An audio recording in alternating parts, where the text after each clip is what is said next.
नमस्कार मित्रों, मैं हूं आपका मित्र उमेश महादोशी। अभिराम वाणी पर आपका हार्दिक स्वागत है। समकालीन लोक कथा की विकास यात्रा में योगदान के क्रम में हम प्रस्तुत करते हैं कार्यक्रम अनूठी लोक कथाएं का तीसरा भाग। इस कार्यक्रम में प्रत्येक रविवार को 2 लोक कथाएं प्रसारित की जा रही हैं। हमारा प्रयास है कि अनूठी लोक कथा में अनुभूति की सघनता पाठकों को विशेष रूप से प्रभावित करने की क्षमता रखती हो या उसके कथ्य में जीवन मूल्यों में हो रहे परिवर्तनों की शाश्वतता को रेखांकित करने की क्षमता हो, या फिर उसका कथ्य अपने समय की जड़ता को चुनौती देने में सक्षम हो। हमारा प्रयास है कि ये लोक कथाएं सामान्य पाठक की समझ और उसकी पसंद भी बन सकें। यहाँ मैं लघु कथाकार मित्रों से एक अनुरोध करना चाहूँगा कि यदि आपको लगता है कि इस प्रकार के कार्यक्रम लघु कथा और आपकी सृजनात्मकता को विस्तार देने में सहायक हैं, तो आप इसे अपने इष्ट मित्रों के साथ साझा करके इसे लोकप्रिय बनाने में हमारी मदद अवश्य करें।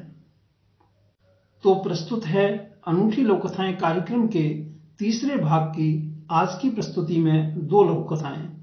लघु कथाओं का वाचन उमेश महादोशी यानी मेरे द्वारा किया गया है। आज की पहली लोक कथा है वरिष्ठ लोक कथाकार डॉक्टर अशोक भाटिया जी की तलाश, और दूसरी लोक कथा है सुश्री सविता मिश्रा अक्षजा की एक बार फिर। भाटिया जी की लोक कथा अभिराम साहित्यिकी के अप्रैल-जून 2022 अंक तथा सविता जी की लोक कथा अक्टूबर-दिसंबर 2020 अंक में शामिल है। तो पहले प्रस्तुत है डॉक्टर अशोक भाटिया जी की लोक कथा तलाश। एक रेस्तरां में डिनर के लिए कुछ परिवार आए हुए थे। उनमें 2 सवा 2 साल की एक बच्ची भी थी। बच्ची की उत्सवधर्मी आंखें चारों तरफ लोगों और चीजों को ध्यान से देख रही थीं। उसे गुब्बारा दिया गया, लेकिन वह उसे कुछ खास नहीं लगा। वह कुछ नए और भरे पूरे घटनाक्रम की तलाश में थी। टेबल की उस तरफ उसका भाई पानी पी रहा था। बच्ची ने भी हाथ बढ़ाकर पानी का वही गिलास मांगा। हालांकि टेबल पर और भरे गिलास रखे हुए थे। यह देखकर भाई ने फौरन पानी पी लिया, तो बच्ची ने भी वह गिलास मांगना छोड़ दिया, पर वह भरी पूरी चीजों की तलाश में थी। रेस्तरां में बैठे कई लोग यह जल दृश्य देखकर प्रसन्न हो रहे थे।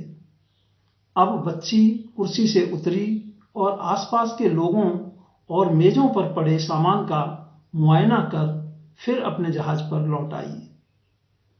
उसने पानी मांगा। पानी पीते पीते वह छत पर लगे गुब्बारों, जड़े हुए सितारों आदि का मुआयना करने लगी। उसकी जिज्ञासा अभी कुछ नए की तलाश में थी। एक तरफ उसे चमकीले शीशे दिखाई दिए, तो वह मिठाइयों के शोकेस की तरफ चल दी। दिख रही मिठाइयों का उसने तुलनात्मक अध्ययन किया। फिर रसगुल्ले की ट्रे के बाहर शीशे पर उंगली टिका दी। जे लेना है। उसने रसगुल्ला पाने की प्रतीक्षा में 5 मिनट सदियों जितने लंबे बिताए। आ जाने पर पहले उसे उंगली से छुआ, फिर चम्मच को हटाकर रसगुल्ला उठा लिया। गोल, मीठा, भरा पूरा संसार। टेबल पर सूप की कटोरियां रखी जा रही थीं। बच्ची अब फिर कुछ नए की तलाश में थी। उसने सूप की तरफ संकेत किया। वो लेना है कि उसकी थाप तब तक पड़ती रही जब तक सूप उसके पीने के लायक नहीं हो गया। सूप से वह आत्मिक पुष्टि प्राप्त कर रही थी।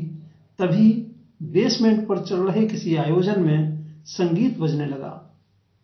गीत और संगीत की तेज स्वर लहरियों की तरफ बच्ची का मन खिंचने लगा। उसने सूप छोड़ दिया और कुर्सी से उतरकर नाचने लगी।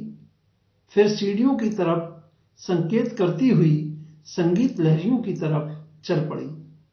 उसे रोककर बताना पड़ा कि वहां हमारी पार्टी नहीं है।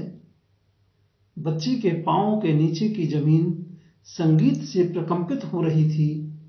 वह जमीन की तरफ रह रहकर संकेत किए जा रही थी। इसका रहस्य भला वहां कौन समझता। तो यह थी डॉक्टर अशोक भाटिया जी की लघु कथा तलाश। और अब प्रस्तुत है सुश्री सविता मिश्रा अक्षजा की लघु कथा एक बार फिर।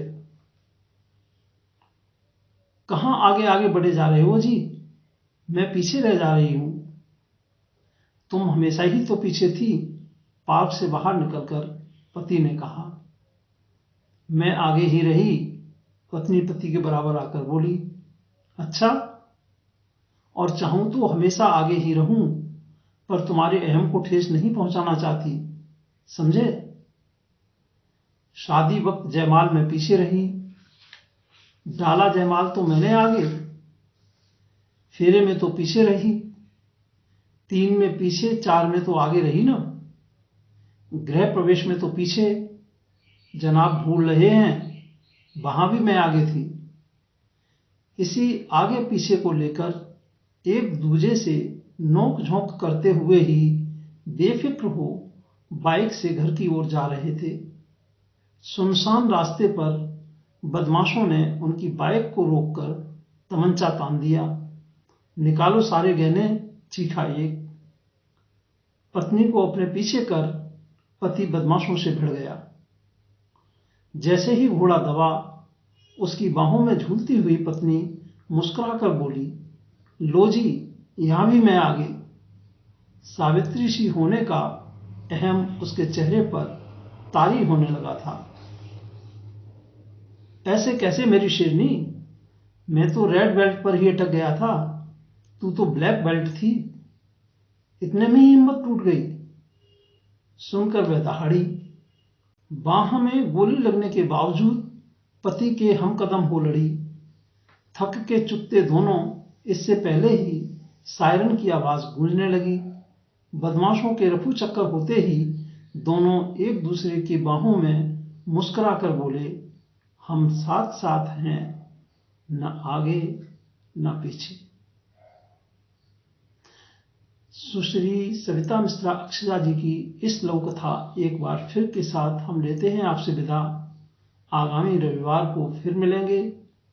अनूठी लोक कथाएं कार्यक्रम की श्रृंखला को आगे बढ़ाने के लिए आप अपनी नियमित योजनाओं में सफल हों, जीवन में भरपूर ऊर्जा और उत्साह से आनंदित रहें। हार्दिक शुभकामनाएं। नमस्कार मित्रों।